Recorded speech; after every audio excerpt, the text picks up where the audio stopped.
Bonjour, aujourd'hui on se retrouve chez EuropaCorp avec Alexandre Mahout. Nous allons parler de musique et de cinéma. On se retrouve tout de suite et on vous en dit plus. A tout de suite.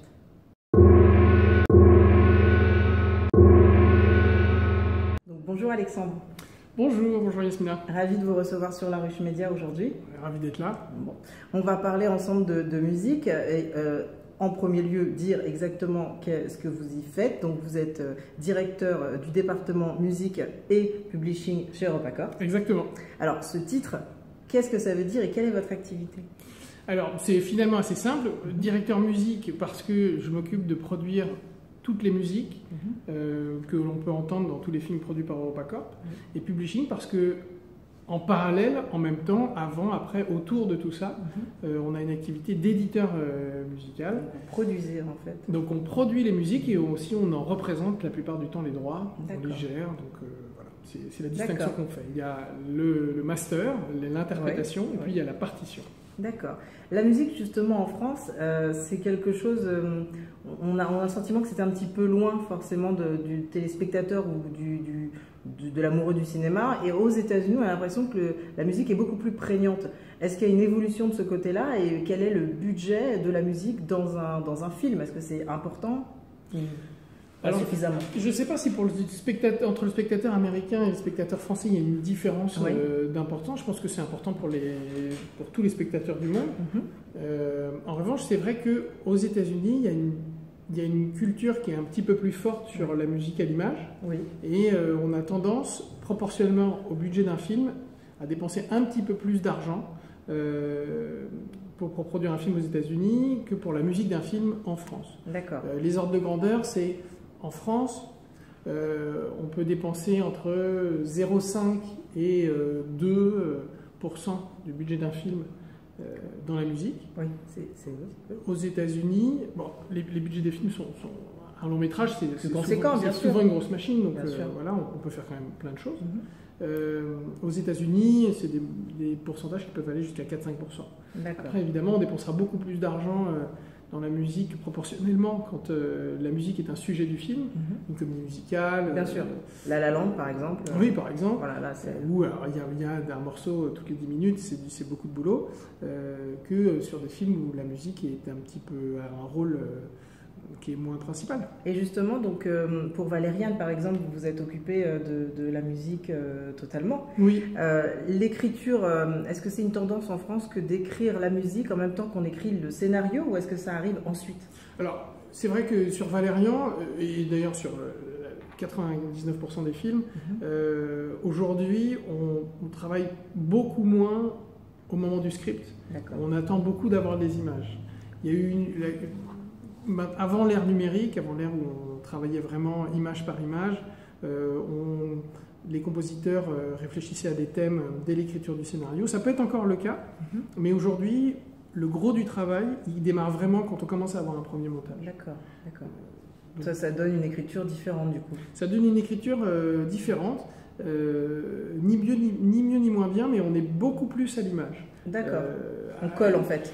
Ça devient un personnage principal. On est à l'image près. Si vous voulez, il faut bien imaginer que dans les années 60, 70, 80, quand il n'y avait pas de Pro Tools, quand il n'y avait pas d'ordinateur, le compositeur dirigeait son orchestre qui interprétait la musique, il regardait regardait le film et il dirigeait le film. Il dirigeait la musique du film en même temps au gré. Voilà, il l'avait écrit. Évidemment, tout était prévu, mais parfois on ralentissait un peu, on accélérait, tout ça était un peu au feeling.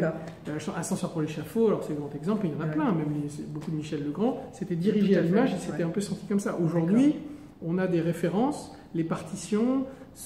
On a fait des démos sur ordinateur qui nous permettent de savoir exactement quand le coup de batterie sera sur le coup de feu, etc. Exactement. On est au 24e de seconde près, puisqu'on est en cinéma 24 images secondes. Et quelle est la différence entre justement avoir une musique originale, donc c'est ce que vous faites, vous produisez des musiques originales, ou prendre des chansons très connues avec des problèmes de droit peut-être? Alors moi je fais les deux. Voilà, d'accord. C'est-à-dire que moi mon métier c'est de produire de la musique originale, c'est-à-dire de trouver des compositeurs qui vont travailler avec un réalisateur, travailler avec nous à l'image en salle de montage et qui vont donc composer séquence par séquence sur mesure. Mais c'est aussi sur une séquence donnée parce que on va avoir une scène dans un concert, quelqu'un qui chante à l'image d'une chanson, ou parce qu'on a envie d'évoquer quelque chose, une époque. D'accord. Hein.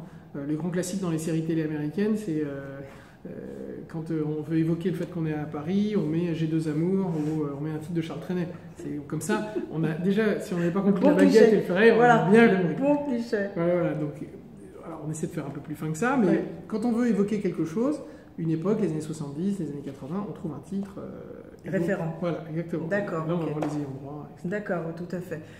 Et pour pouvoir se protéger par rapport, par exemple, les séries qui sont comme Grey's Anatomy ou des séries françaises où il y a énormément de covers, de reprises. Est-ce que c'est plus simple d'un point de vue des droits que de reprendre le titre original de Michael Jackson ou d'un George Michael? C'est sûr que c'est forcément plus compliqué d'utiliser l'original de Michael Jackson qu'une reprise. Pour autant, Michael Jackson, enfin en tout cas ses ayants droit aujourd'hui, peuvent refuser de donner les droits de leur partition si elle est reprise par telle ou telle personne. D'accord. Voilà, par exemple, le grand classique, c'est souvent les titres des Bee Gees, comme ils sont à la fois interprètes et auteurs-compositeurs. Souvent, il y a des sociétés de production qui se disent, alors parfois c'est pas forcément que économique, ça peut être artistique, mais ils disent voilà, on aime bien ce morceau, mais on aimerait bien le rejouer différemment. D'accord. Et les Bee Gees, donc on va leur demander l'autorisation en tant que compositeur, est-ce que tu nous autorises à utiliser ta composition? Ils vont dire oui, mais à condition que ce soit ma version. D'accord. Alors, ça peut parfois être pour des raisons d'argent, mais souvent c'est parce que les artistes tiennent à leur morceau, donc ils ne lâchent leurs droits que si on utilise leur Oui, parce que la série après peut être vendue dans le monde entier et du coup avec une autre. Donc la musique est un vrai sujet quand même, l'air de rien. On n'a pas le sentiment comme ça quand on regarde, parce qu'on n'a pas en France, j'ai le sentiment qu'on n'est pas très éduqué à la musique en fait en France.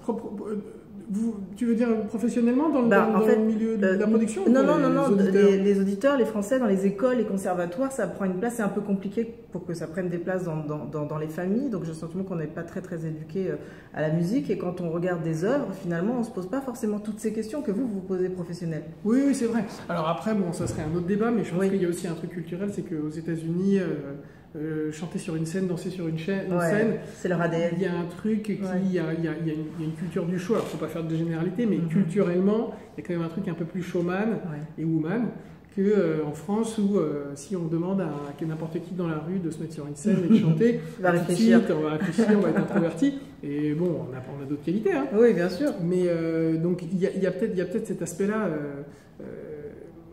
C'est vrai que des shows comme Glee, etc.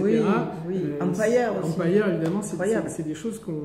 On pourrait faire Empire ici, par exemple, vous pourriez produire quelque chose comme ça avec vraiment 70% de musique? Ah bah oui. On pourrait sans problème. On a fait, par exemple, j'ai eu la chance de travailler sur La mécanique du cœur, qui était l'adaptation de l'album, qui lui-même était l'adaptation du roman de Mathias Malzieu, La mécanique du cœur, et on a dû faire... il y avoir 14 ou 15 ou 16 chansons. Donc c'est des choses que techniquement on est heureux de faire et culturellement je pense qu'on a le savoir-faire. Après, c'est vrai qu'eux ils font Empire, nous on fait La mécanique du cœur, les deux sont formidables, il y a une touch plus... C'est très français, quoi. Moi j'adore, je pense que ça plaît aussi. Bien sûr, il y a une question technique comme ça que je me pose, quelle est la différence? On va faire un petit peu un cours de droit. La différence à droit voisin et droit d'auteur. Oui, voilà. Parce que là, c'est la minute professeur. C'est la minute juridique. Voilà. C'est la minute jurisprudentielle. Alors, l'idée, c'est qu'en gros, une chanson, pour faire très simple, elle se divise d'un point de vue droit, elle se divise en deux parties. On a la partie de la partition. D'accord. C'est la partie des auteurs-compositeurs. C'est ce qu'on appelle les droits éditoriaux. Enfin, ça comprend les droits éditoriaux plutôt, et il y a la partie interprétation. On appelle ça le master. Donc on ne va pas s'adresser à la même personne selon que, par exemple, si moi demain je reprends un titre de Michael Jackson, on va s'adresser à Michael Jackson en tant que compositeur, et on ne va pas s'adresser à Michael Jackson en tant qu'interprète puisque c'est ma version. D'accord, très bien. En revanche, si on reprend une version de Michael Jackson, il est à la fois interprète et à la fois compositeur. Il a les deux casquettes. Et donc, les droits voisins, en fait, ce sont les droits que les interprètes touchent lors de chaque diffusion de leur titre à la radio, par exemple. Ça, c'est pour les interprètes. La SACEM. Alors justement, non, parce d'accord. Ça peut être un peu complexe, mais la SACEM, c'est la Société des auteurs, compositeurs et éditeurs de musique. D'accord. La SACEM, ça concerne les auteurs et les compositeurs, ça ne concerne pas les interprètes. Très bien. Pour les interprètes, il y a une autre société qu'on appelle la Spedidam. Tout ça, ce sont des sociétés de gestion collective qui permettent d'aller récupérer l'argent auprès des diffuseurs pour que les interprètes, les auteurs, les compositeurs soient rémunérés à leur juste valeur. D'accord. Voilà, droit voisin, c'est pour les interprètes. D'accord. C'est la partie master. Très bien. Droit d'auteur-compositeur, c'est ce qu'on appelle des droits d'exécution publique ou des droits mécaniques. C'est la partie édition, publishing.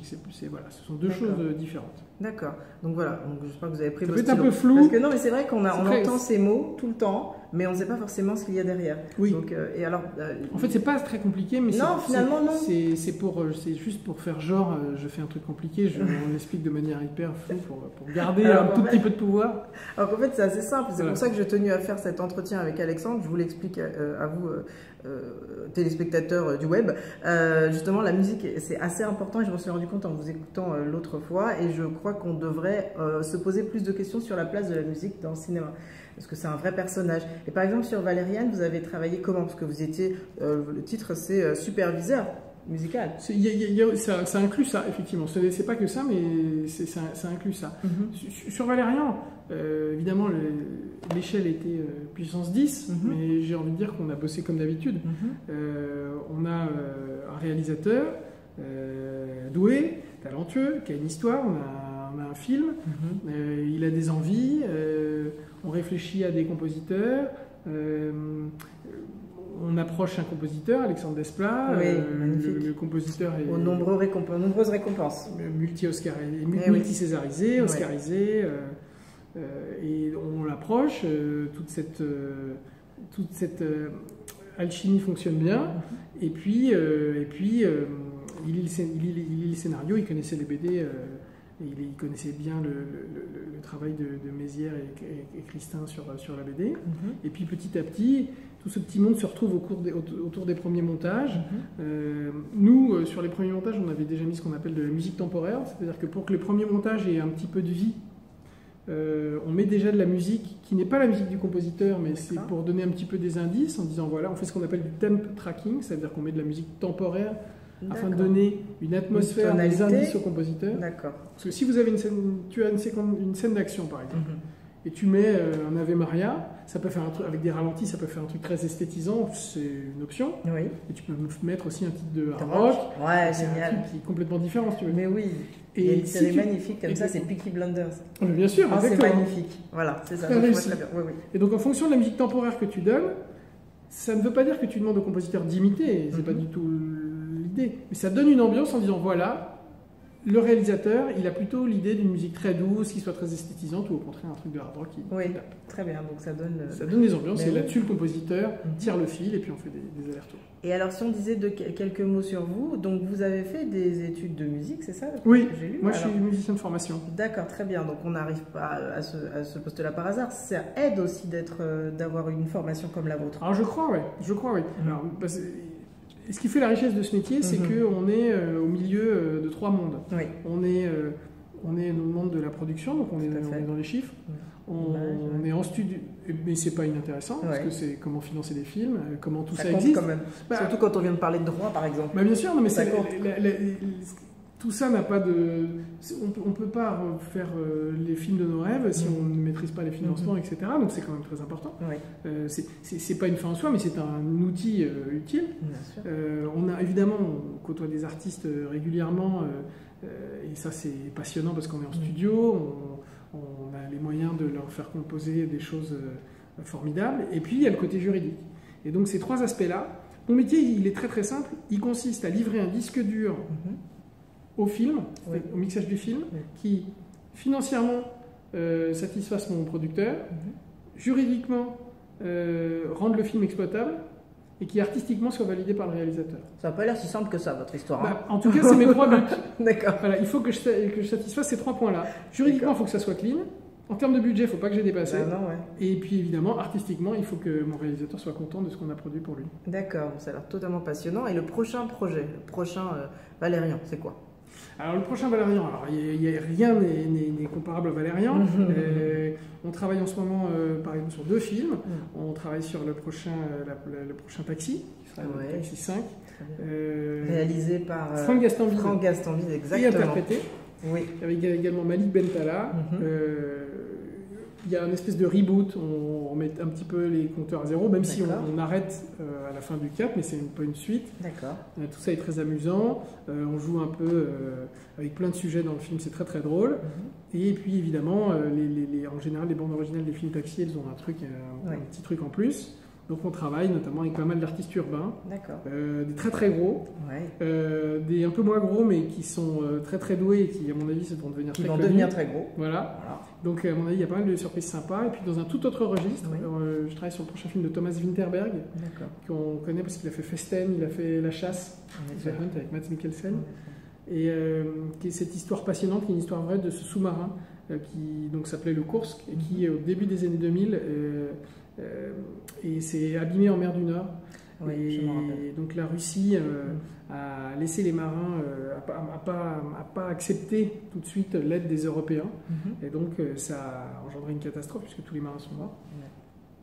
Et donc c'est cette histoire qu'on raconte avec Léa Seydoux, Colin Firth et Mathias Schweizer. Ça va être passionnant de voir la musique sur ce projet-là qui a l'air d'être un projet humainement lourd et avec une histoire forte. Donc les musiques, elle va être prégnante. Très prégnante, très prégnante. Et c'est ça qui est formidable, vous ne s'en dites pas, c'est que moi le matin je travaille sur Kursk, où je peux travailler avec des chœurs russes, et puis l'après-midi je suis en studio avec Taxi, et donc les deux sont aussi drôles. C'est juste que c'est vraiment très différent. Bon, ça c'est ça. Bah, génial. Bah, je suis ravie d'en savoir un petit peu plus et d'avoir proposé aux auditeurs de la Ruche Média. Maintenant, la musique, on essaye d'y faire attention parce que c'est pas le dernier personnage dans un coin. Non, c'est important. C'est important et ça l'est de plus en plus et on en prend conscience. J'ai le sentiment. Bah, grâce à toi. Voilà. Bah, merci et à très vite sur la Ruche Média. Merci Alexandre. Salut.